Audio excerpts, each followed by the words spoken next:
The word psychedelic was coined as a replacement to the word hallucinogen that was coined to describe the category of drugs that LSD fit into when it was first discovered and became a sort of dominant medical term, still current today. But it was fairly quickly realized by some of the researchers in that area back in the 1950s that the word hallucinogen perhaps wasn't appropriate for describing the effects of these kinds of compounds.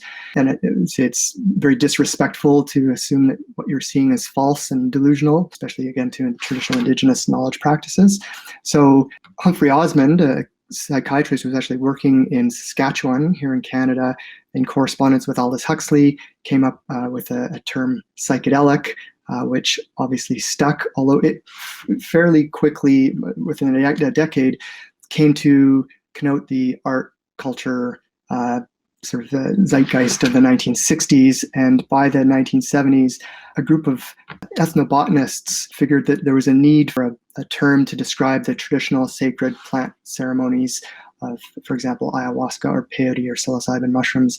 So Ruck, Bigwood, Staples, Schultes, Ott, and Wasson came up with Entheogen, meaning to give birth to the god or spiritual within, more describes the shamanic types of practices.